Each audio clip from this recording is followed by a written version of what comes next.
हमारे चैनल के साथ जुड़े रहने और मजीद अपडेट्स के लिए इस चैनल को सब्सक्राइब, लाइक और शेयर करें। तेलंगाना हाईकोर्ट ने जुमे को रियासत में स्कूलों को खोलने पर हुकूमत से सवाल किया। अदालत ने पूछा कि क्या हुकूमत 31 जनवरी से स्कूल खोल रही है।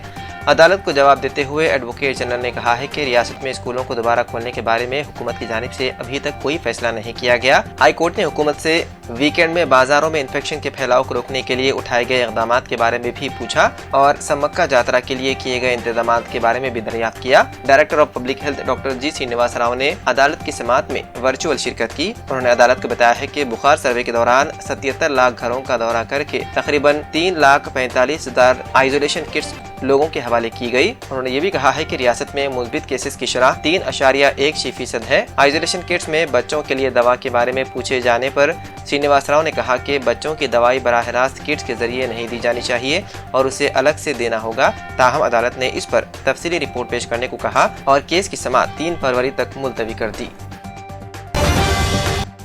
हैदराबाद के मुसाफिरीन के लिए एक और खुशखबरी।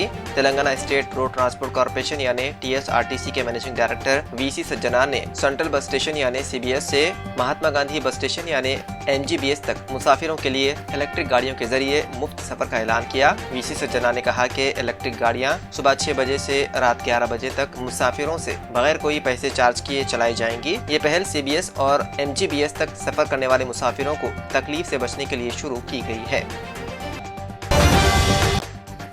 हैदराबाद की उस्मानी यूनिवर्सिटी में तलबा तंजीम ने TRS के फ्लैक्सीज जला दिए और MLA बालकसुमन और MLC P राजेश्वर रेड्डी के कैंपस में दाखिले के खिलाफ एहतजाज किया, जिसके बाद यूनिवर्सिटी में कशीदगी देखी गई। MLA और MLC ने जुमे को क्रिकेट टूर्नामेंट का आगाज करने के लिए उस्मानी यूनिवर्सिटी का दौरा किया। TRS पार्टी कायदीन के कैंपस का दौरा करने के खिलाफ एहतजाज करते हुए तलबा ने कायदीन के फ्लैग्स फाड़ दिए और उन्हें नजरआतिश कर दिया। तलबा ने इल्जाम लगाया है कि TRS पार्टी को कैंपस में दाखिल होने का कोई हक नहीं है क्योंकि नौकरियों की कोई इत्तला नहीं दी जा रही है और यूनिवर्सिटी से मुतालिक कोई मसला हल नहीं किया गया। एहतजाज के बाद पुलिस हरकत में आ गई और तलबा को एहतियातन हिरासत में ले लिया गया।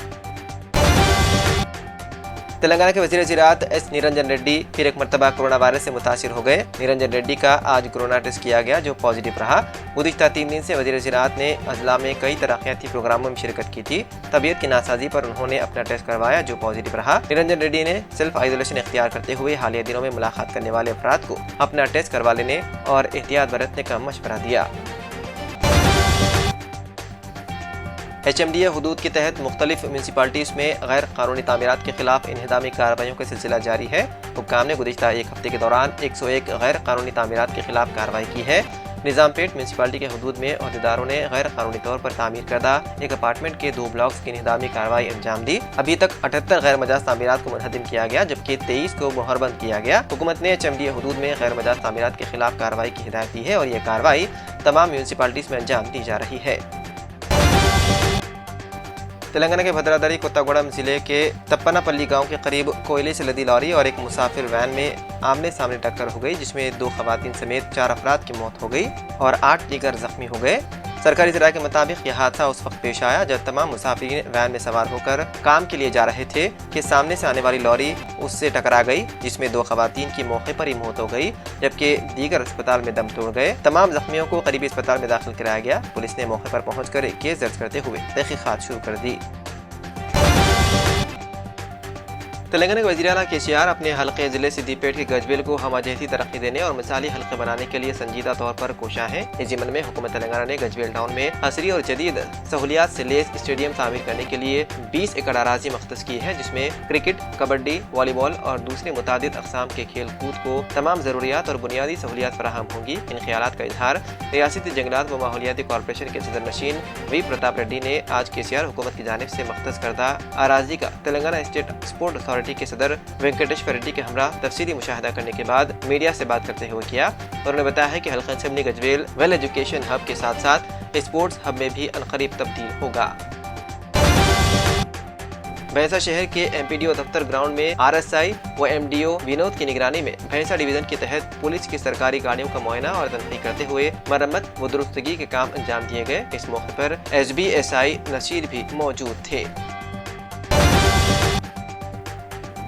कर्नाटक के साबिक वज़ीर आला BS येदियुरप्पा की नवासी सौंदर्या ने बेंगलुरु के वसंता नगरा में वाक़ घर में मुबैना तौर पर खुदकुशी कर ली। 30 साल सौंदर्या अपने घर में मुर्दा पाई गई। बताया जाता है कि वो खानदानी झगड़े के बायस गुज़िश्ता कई दिनों से जहनी दबाव का शिकार थी। सौंदर्या येदियुरप्पा की बेटी पद्मावती की बेटी है। वो पेशे से डॉक्टर है और उनकी शादी डॉक्टर नीरज से 2018 में हुई थी। जोड़े को एक बच्चा भी है। यह मामला हाई ग्राउंड पुलिस स्टेशन हुदूद में पेश आया। नाश को बेंगलुरु के बोरिंग अस्पताल मुंतकिल कर दिया गया और ये जानने की कोशिश की जा रही है कि यह खुदकुशी है या कत्ल। एक अलमनाक वाक़े में जुमेरात की रात नेल्लोर जिले के एएसपेटा मंडल में आतिशज़दगी के हादसे में खातून जिंदा जल गई। तफसीलात के मुताबिक हैदराबाद की रहने वाली खातून जो दरगाह आई हुई थी और इसके साथ एक और खातून थी जो जहनी तौर पर बीमार बताई गई है। इस हादसे में दूसरी खातून भी जख्मी हो गई, जिसे इलाज के लिए अस्पताल मुंतकिल कर दिया गया। महलूक खातून की शिनाख्त फातिमा के नाम से हुई है। पुलिस ने सिलसिले में मुकदमा दर्ज करते हुए तहकीकात शुरू कर दी। दरगाह के करीब आग कैसे लगी ये अभी तक मालूम नहीं हो सका। खातून की नाश को बगैर से पोस्टमार्टम अस्पताल कर दिया गया मुंतकिल। कनाडा से गैर कानूनी तौर पर अमेरिका मुंतकिल होने की कोशिश में हिंदुस्तानी खानदान के 4 अफराद हो गए हलाक। कनाडा से गैर कानूनी तौर पर अमेरिका में दाखिल होने की कोशिश में एक हिंदुस्तानी खानदान सर्दी और बर्फबारी को बर्दाश्त न करते हुए हलाक हो गया। हलाक होने वालों में 3 साल लड़का भी शामिल है। यह अफसोसनाक वाक़या जो 19 जनवरी को कनाडा अमेरिकी सरहद के करीब मैनिटोबा में पेश आया। मरने वालों की शनाख्त गुजरात के 39 साल जगदीश बलदेव भाई पटेल, 37 साल वैशाली, 11 साल वहंगी और 3 साल धर्मक के तौर पर की गई है, जो शोहर, बीवी और बच्चे बताए गए हैं। मुंबई के कांदिवली इलाके से एक दिल दहलाने वाला वाक़या सामने आया, जहां चोरी के शुबे में लोगों ने मुस्लिम नौजवान को पीट कर शदीद जख्मी कर दिया। जख्मों की ताब ना लाकर नौजवान ने दम तोड़ दिया।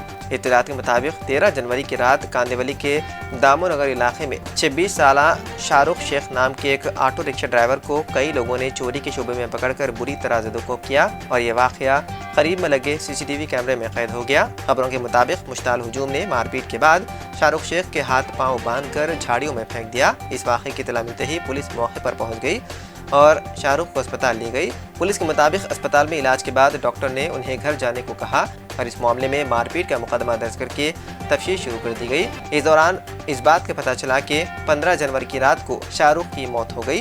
पोस्टमार्टम रिपोर्ट में ये वाज़ेह हुआ है कि जख्मों की ताब ना लाकर शाहरुख ने दम तोड़ दिया। पुलिस ने इस सिलसिले में कत्ल का मामला दर्ज करते हुए तहकीकात शुरू कर दी।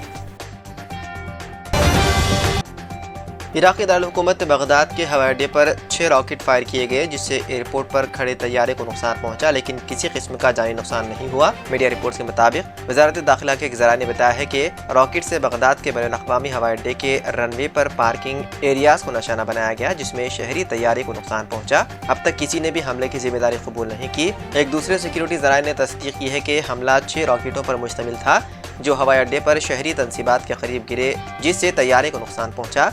जबकि तीसरे ज़राए ने तैयारे की शिनाख्त सरकारी मिल्कियत के हामिल इराक़ी एयरवेज से ताल्लुक़ रखने वाले बोइंग 767 के तौर पर की है।